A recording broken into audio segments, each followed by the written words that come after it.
Hello friends, मैं आपका mentor AK Singh और आज हम दोबारा से सीटेट का पेपर देखेंगे और सीटेट का जो CDP सेक्शन है उसे देखेंगे। तो इससे पहले कि CDP सेक्शन के आपको 11 का पेपर में 12 का पेपर और 12 का जनवरी का पेपर 1 पेपर 2 चैनल पर मिल गए होंगे।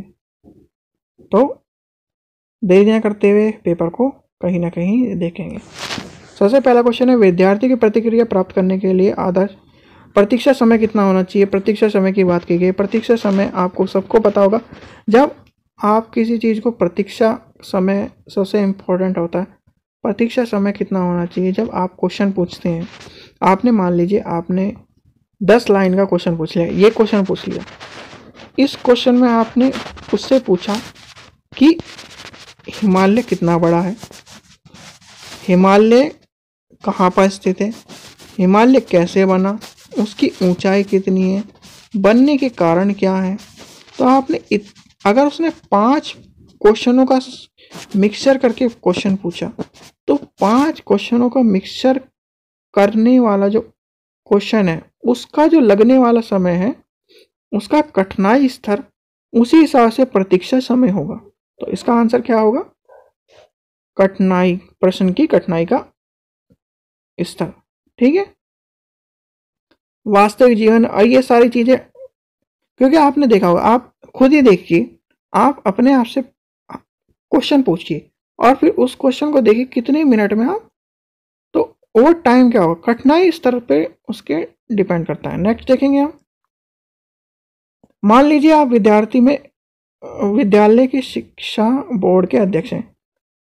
आप अपने अधिकार क्षेत्र के अंतर्गत आने वाले विद्यार्थियों की शिक्षा के संपूर्ण गुणवत्ता को सुधारने के लिए, जो ये क्वेश्चन, सेकंड क्वेश्चन क्या कह रहा है, क्वेश्चन नंबर 2 कह रहा है, मान लीजिए आप एक विद्यालय के बोर्ड के अध्यक्ष हैं और उसके आधिकारिक क्षेत्र में, जैसे आप ये का क्षेत्र ये है, ए क्षेत्र है, ए क्षेत्र में जितने भी स्कूल हैं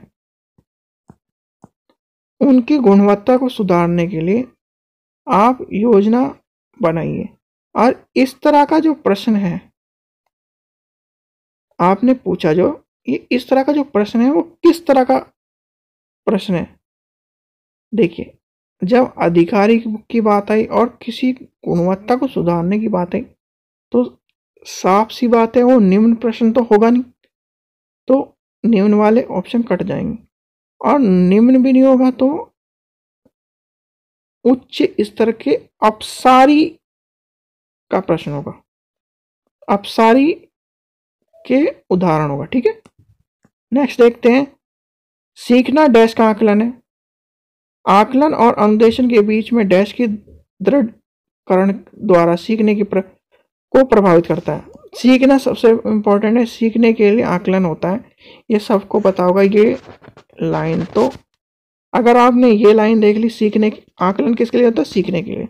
और सीखने का आकलन के बाद आकलन और अनुदेशन के बीच अंतर होगा नहीं, तो क्या होगा? संबंध होगा। तो इसका आंसर क्या होगा? सीखने के लिए आकलन और आकलन और अनुदेशन में संबंध। नेक्स्ट देखेंगे, आंतरिक रूप से अभिप्रेरण। आंतरिक रूप से जब अभिप्रेरण होगा तो बाह्य पुरस्कार की उपेक्षा को बनाए रखने के लिए प्राप्त नहीं होगा।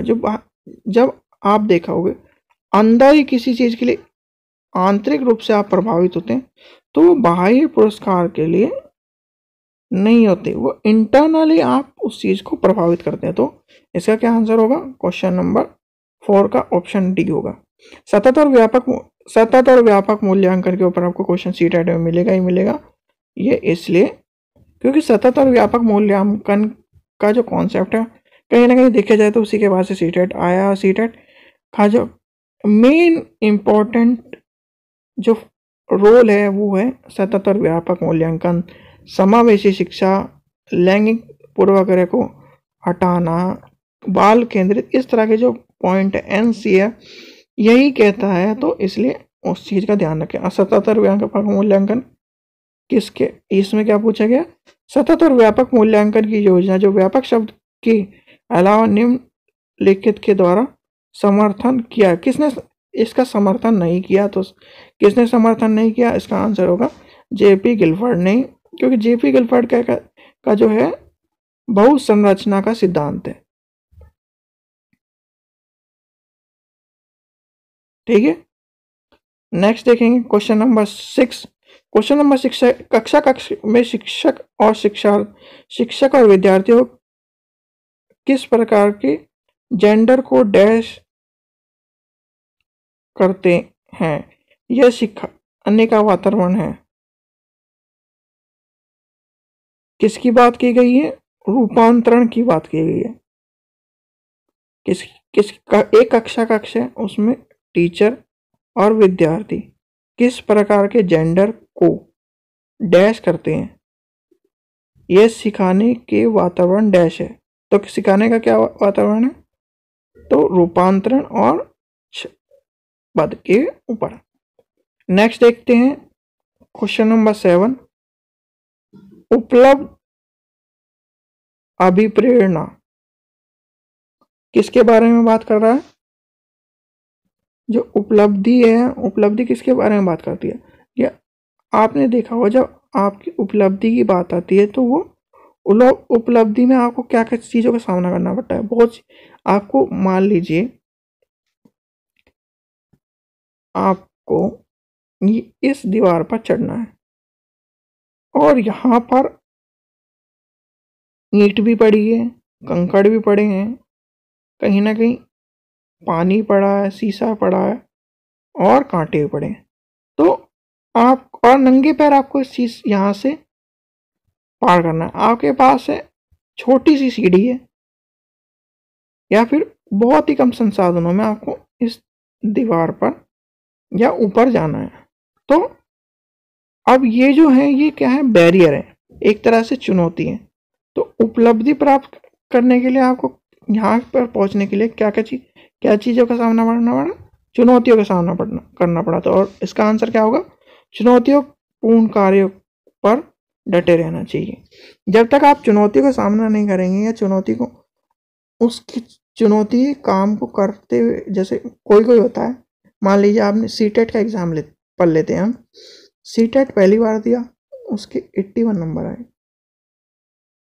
ठीक है, पर वो पास नहीं हुआ। दूसरी बार सीटेट पास नहीं हुआ, उसके आए 85। फिर तीसरी बार जब देखेंगे तो उसके वो अगर उसी चीज़ में चुनौती को सामना करते करते अपनी कमियों को निकालते निकालते प्रयास करते करते चला जाएगा तो उसके 90+ मार्क्स आ जाएंगे और वो सीटेट पास हो जाएगा। तो उपलब्धि अभिप्रेरणा का क्या काम है? चुनौतियों को डट का सामना करना। नेक्स्ट देखते हैं क्वेश्चन नंबर 8, विज्ञान के प्रयोगों में समानता ये लैंगिक पूर्वाग्रह की बात। इसमें क्वेश्चन में ये कहा गया है, आपने देखा होगा कि लैब में, जब लैब का जो साइंस के टीचर होते हैं ज़्यादातर, वो क्या कहते हैं, कोएड स्कूल में जहाँ पे लड़के और लड़की एक साथ पढ़ते हैं, तो कोएड स्कूल में आपने देखा होगा लड़कों को टेस्ट ट्यूब या सामान्य प्रयोग करने के लिए कहा जाता है और लड़कियों को क्या कहा जाता है? उनके साथ एक पेयर बनाना, लड़का और लड़की का पेयर बना देंगे। तो लड़का जो होगा वो प्रयोग करेगा और लड़की जो होगी उस चीज़ को लिखेगी या नोट करेगी कि इसका एग्जाम्पल का इफेक्ट क्या पड़ा और क्या क्या इसका प्रभाव पड़े। तो वो किस चीज़ को प्रदर्शन करता है? तो वो क्या करता है? स्त्री और पुरुष की रूढ़िवादित भूमिका विद्यालय में बताने का प्रयास करता है। और आपको लैंगिक पूर्वाग्रह या लैंगिक रूढ़िवादिता के बारे में एक क्वेश्चन हर हालत में मिलेगा सीटेट में, इसे लिख के ले लीजिए, क्योंकि सीटेट का मेन मोटिव यह है लैंगिक पूर्वाग्रह, रूढ़िवादिता, सामाजिकरण, समावेशी, इस तरह के जो टॉपिक हैं वो हर हालत में मिलेंगे और कहीं ना कहीं आपको एक क्वेश्चन मिलेगा ही मिलेगा।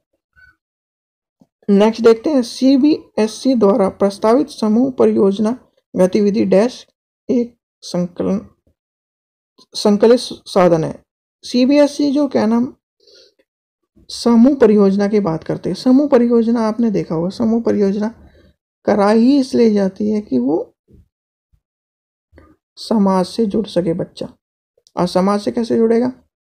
ए बच्चा है, ए आ रहा है दिल्ली से बी आ रहा है गाजियाबाद से, सी आ रहा है हरिद्वार से, डी आ रहा है कहीं और से। तो ये जब तीनों एक स्कूल में आके पढ़ेंगे तो ये अलग अलग जगह, अलग अलग समाज से, अलग अलग परिवेश से, अलग अलग धर्म से आए, तो वो एक ही क्लास में पढ़े, एक ही क्लास में पढ़े। और जब वो एक साथ अपनी बोली को, खाने को, अपनी संस्कृति को, अपने परिवेश को, जब वो एक दूसरे से बात करेंगे, शेयर करेंगे, तो वो कहीं ना कहीं समाज का हिस्सा होगा, समाज में जोड़ने का, जो संयोग करने का वो काम करेगा। तो समूह कार्यक्रम, जो समूह के जो कार्यक्रम है वो कराए इसलिए जाते हैं कि कहीं ना कहीं बच्चा उसमें इन्वॉल्व हो और वो संस्कृति को, समाज से जुड़े, और एक जो भेदभाव वाली समस्या है वो खत्म हो। तो सीबीएसई का क्या रोल है समूह परियोजना की गतिविधि कराने का? सामाजिक भागीदारी को सुगम बनाने का। नेक्स्ट देखते हैं क्वेश्चन नंबर 10। रेवन का प्रोग्रेस मैट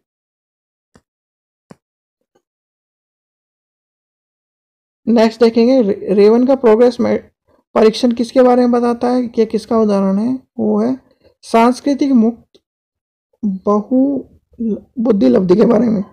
जो सांस्कृतिक मुक्त बुद्धि लब्धि है उसके बारे में बताता है। ये टेस्ट के बारे में ज़्यादातर पूछ लिया जाता है कि किस किस के टेस्ट हैं, तो और रेयर ही कभी कभी पूछे जाते हैं, पर इससे आप टेंशन न लें, जो प्रीवियस ईयर है उन्हीं को देखें और आपको जो मोस्ट इंपॉर्टेंट है वो पता ही होंगे। नेक्स्ट देखेंगे क्वेश्चन नंबर 11। निम्न में से कौन सा सिद्धांत पाठ योजना से शामिल नहीं है? पाठ योजना में कौन सा शामिल नहीं है? देखिए, पाठ योजना में जब लेसन प्लान बनाते हैं तो उसमें क्या क्या शामिल हो? शिक्षार्थियों का ज्ञान। अगर शिक्षार्थियों का ज्ञान अगर टीचर को नहीं पता होगा, या फिर उसकी जो उपलब्धि है एक क्लासरूम में टीचर को पता होनी चाहिए, उसी हिसाब से वो एक लेसन प्लान का निर्माण करता है। उद्देश्य का स्पष्टीकरण, जो उद्देश्य प्रस्ताव है या उद्देश्य है उनको स्पष्ट होना चाहिए लेसन प्लान में। शिक्षक का ज्ञान, जो ज्ञान है वो भी इम्पोर्टेंट है, अगर ज्ञान नहीं होगा तो नहीं माना जाता।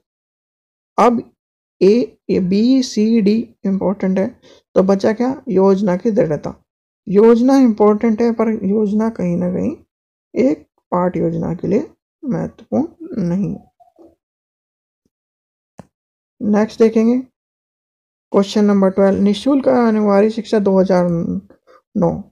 निःशुल्क और अनिवार्य शिक्षा 2009 की बात कही है, और ये किसमें है? कि 6 से 14 वर्ष के बच्चों के लिए है। तो ये किसके? निःशुल्क और अनिवार्य शिक्षा का अधिकार 2009। 2009 किसकी बात करता है? निःशुल्क और अनिवार्य शिक्षा किसकी बात करता है? और उसमें अनिवार्य शब्द, आपको दोनों चीज़ें पता होनी चाहिए, क्योंकि निःशुल्क और अनिवार्य शिक्षा किसकी बात करता है? 6 से 14 वर्ष के बच्चों की बात करता है, फ्री एजुकेशन की। और कब आया? 2009 में। ठीक है, अब इसमें क्या पूछा है? इसमें पूछा है अनिवार्य शब्द का अर्थ क्या है। अनिवार्य शब्द में अर्थ है जो प्राथमिक शिक्षा है, दाखिले हैं, उपस्थिति है, उसकी बात करता है। जो अनिवार्य शिक्षा है, अनिवार्य शिक्षा किस लिए लाया गया था? क्योंकि प्राथमिक स्कूल में बच्चे नहीं आते थे, उनके दाखिले कम होते थे, उपस्थिति कम होती थी। जो बच्चा आता भी था तो वो कम आता था या उपस्थिति कम होती थी, तो इसलिए 2009 में इसका प्रावधान लाया गया, और ये निःशुल्क शिक्षा का प्रावधान है। तो इसके हिसाब से क्या होगा? उचित सरकारी दाखिला, उपस्थिति, प्रारंभिक शिक्षा, और जो ये है ये उपस्थिति और इसके बारे में बताया गया। ठीक है, नेक्स्ट देखते हैं एक और चीज। अनिवार्य शिक्षा और सतत परीक्षण के लिए नहीं आया था, ये चीज कंफ्यूजन करेगा। जब अनिवार्य शिक्षा देखेंगे आप, अनिवार्य शिक्षा नहीं है, क्योंकि अनिवार्य देखेंगे तो अनिवार्य शिक्षा में लगा देंगे नहीं, उसका जो मेन मोटिव था, जो बच्चे जब स्कूल में नहीं आते थे उसके दाखिले के लिए था। उपस्थिति, जो बच्चे आते भी थे वो उपस्थिति उनकी कम होती थी, वो कहीं ना कहीं उसके लिए था, और प्रारंभिक शिक्षा के लिए था। ये चीज़ों का ध्यान रखना। क्वेश्चन नंबर 13 देखेंगे। क्वेश्चन नंबर 13 है अधिगमकर्ता का स्वयं नियम का अर्थ क्या है? स्वयं नियमन का अर्थ क्या है? स्वयं नियमन का अर्थ है अपने से सीखना का स्वयं अन्वेषण की योग्यता। जैसे कोई बच्चा होता है सेल्फ लर्निंग से सीखता है, तो उसके बारे में बात की गई है अधिगमकर्ता का स्वयं नियमन। तो इसका आंसर क्या होगा क्वेश्चन नंबर 13 का? डी। क्वेश्चन नंबर 14 देखते हैं। मैडम चाय खाती है वाक्य में क्या है? मैडम चाय खाती है, ये बच्चा कहता है, तो इसमें क्या कमी है, क्या है? देखिए, जब मैडम चाय खाती है तो वाक्य विन्यास की दृष्टि से तो सही है, पर जो वाक्य अर्थ विज्ञान है, खाना, चाय को खाया नहीं जाता, पिया जाता है, तो जो अर्थ की दृष्टि से, अर्थ विज्ञान की दृष्टि से वो गलत है। तो इसलिए कौन सा आ जाएगा? इसका होगा सी। वाक्य विन्यास की दृष्टि से सही है, और लेकिन अर्थ विज्ञान की दृष्टि से गलत है। सीखने के सिद्धांत के संदर्भ में स्कैप फोल्डिंग डैश की ओर अंकित करते हैं। स्कैप फोल्डिंग, देखिए सबसे इंपॉर्टेंट है, स्कैप फोल्डिंग की जो बात है वो बच्चों के ज्ञान के ऊपर आधारित होती है, सहयोग मिलने की बात होती है, इस तरह की बात है, जो उनका नया ज्ञान है उसकी बात है। तो इसलिए स्कैप फोल्डिंग ये पता होना चाहिए। अब फिर बात है स्कैप फोल्डिंग में वयस्कों द्वारा स्थायी असहयोग की बात है। अस्थायी सहयोग की बात आती है। किसकी बात आती है? वयस्कों द्वारा अस्थायी सहयोग। मान लीजिए असहयोग किसे? क्या आप अपने बच्चे के थोड़ी सी सहायता करेंगे, असहयोग करेंगे उसके साथ, अस्थायी असहयोग करेंगे और उसे चीज़ों को सिखाएंगे, तो वो उसके ज्ञान में निर्माण करेगा या मजबूत बना देगा। नेक्स्ट क्वेश्चन देखते हैं। Question number 16। एक महिला ने अपने भोजन प्राप्त करने के लिए अपने बच्चे को बेच दिया, तो ये बच्चा जो बेका ये किसका उदाहरण है? या इस खबर को डैश के आधार पर अच्छी तरह से समझा जा सकता है। किसकी तरह समझा जा सकता है?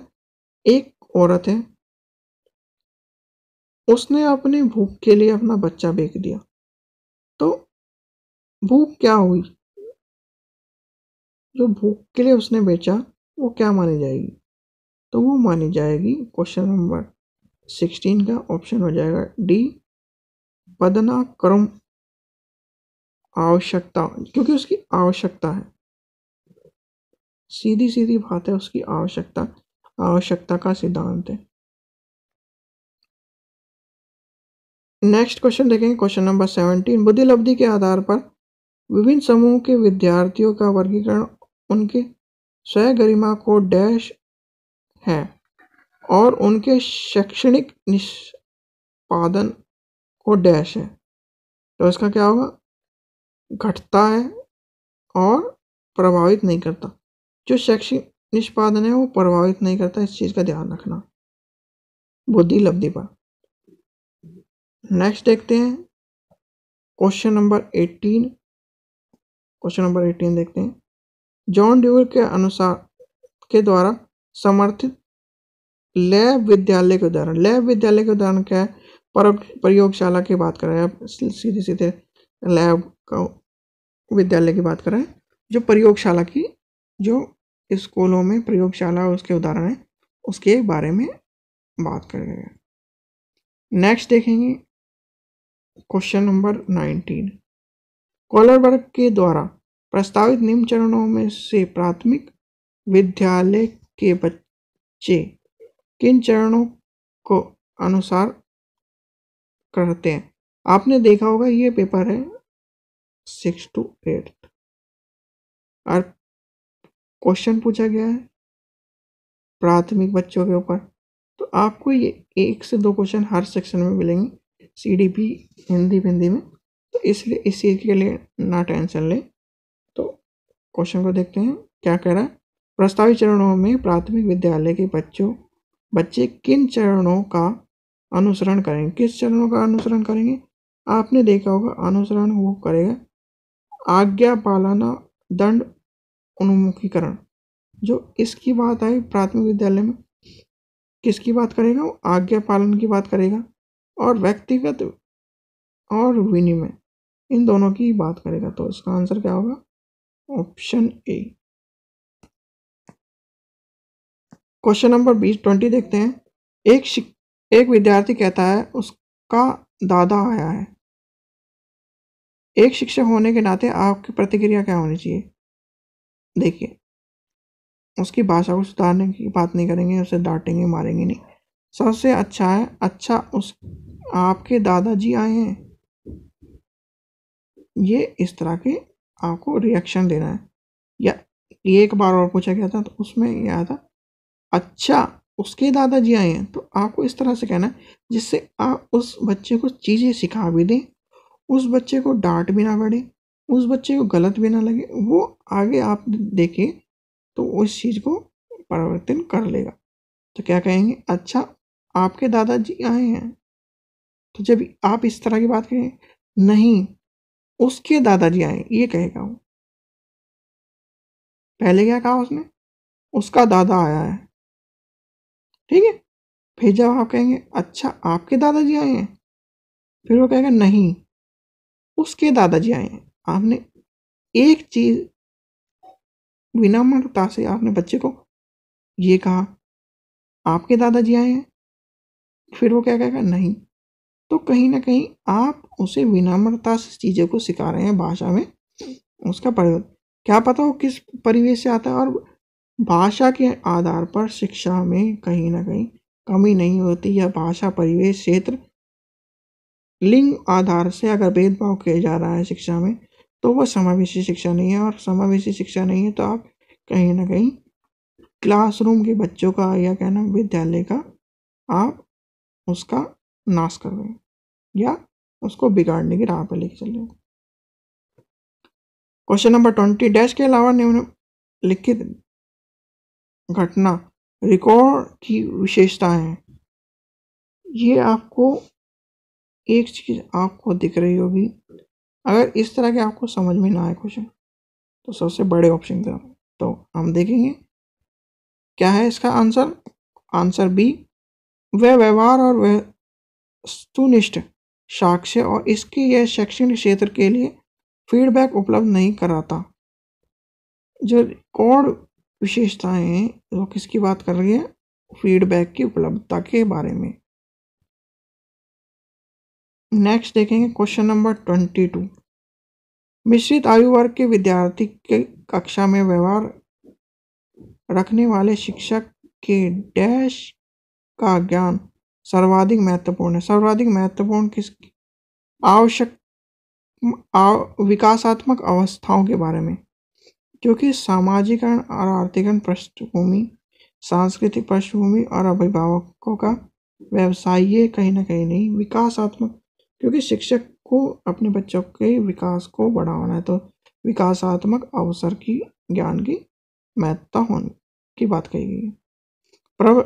प्रतिभाशाली बच्चा, प्रतिभाशाली जो बच्चा होता है वो क्या होता है? प्रतिभाशाली जो बच्चा होता है बिना किसी सहयोग के अपने विकास, अपने सामर्थ्य को पूर्ण विकसित करता है। आपने देखा होगा एक जो प्रतिभाशाली बच्चा है, आप उसे काम दीजिए या कुछ काम दीजिए तो वो औरों का सहयोग ना लेते हुए अपने काम को करके लाता है, और जो स्लो लर्नर या निम्न बच्चा हो वो दूसरों का सहारा लेता है।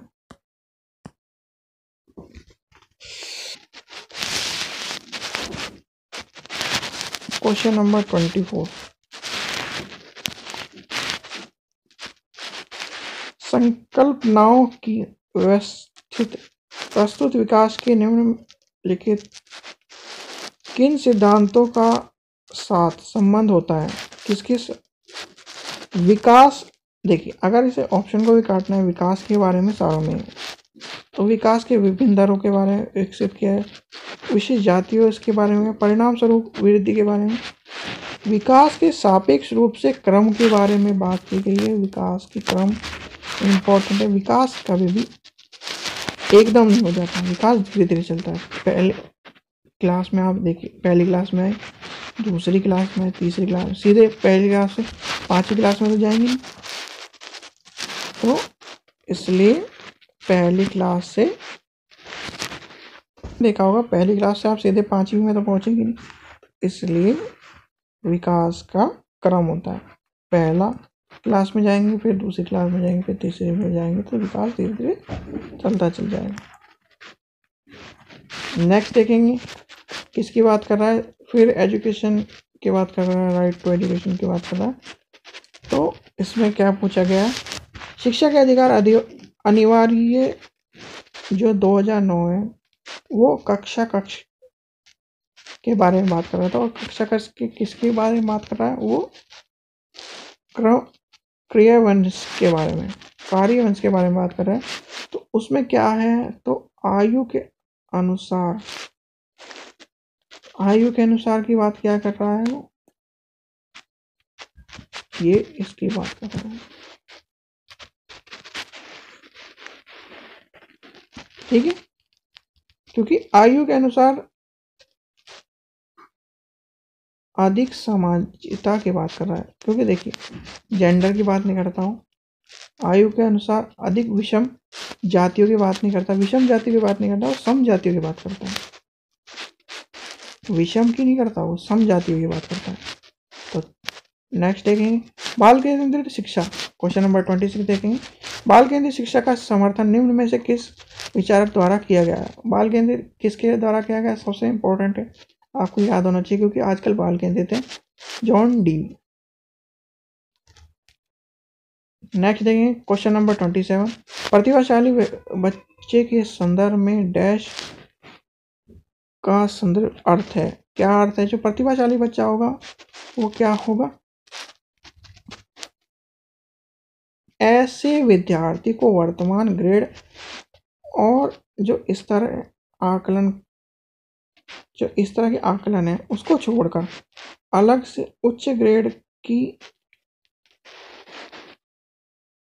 में करना चाहिए। सीधी सीधी बात यह है, जो वर्तमान ग्रेड को छोड़ देनी चाहिए, उसके उच्च ग्रेड को, स्तरित ग्रेड के बारे में बात की गई है। नेक्स्ट देखेंगे क्वेश्चन नंबर 28, एकल अभिभावक वाले बच्चे को पढ़ते समय शिक्षक को, जो एकल अभिभावक है उसमें क्या क्या चीज़ों को ध्यान में रखना चाहिए जब होता है, जब शिक्षक पढ़ाता है,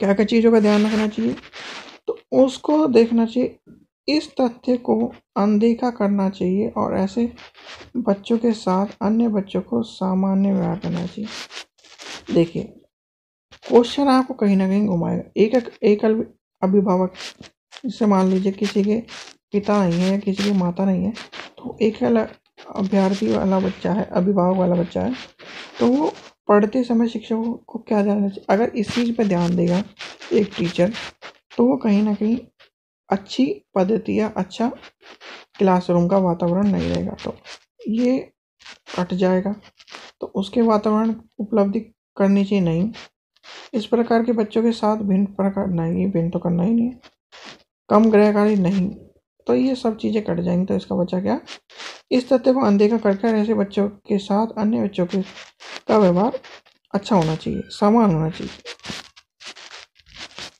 नेक्स्ट देखते हैं क्वेश्चन नंबर 29, प्रतिभाशाली विद्यार्थी के लिए निम्नलिखित में से कौन सी गतिविधि सर्वाधिक उपयोगी है। सर्वाधिक उपयोगी क्या है, दी गई संकल्पना के आधार पर मौलिक नाटक लिखना, जो प्रतिभाशाली विद्यार्थी है उनके गतिविधियाँ सर्वाधिक उपयोगी है, उनके मौलिक नाटक को लिखना।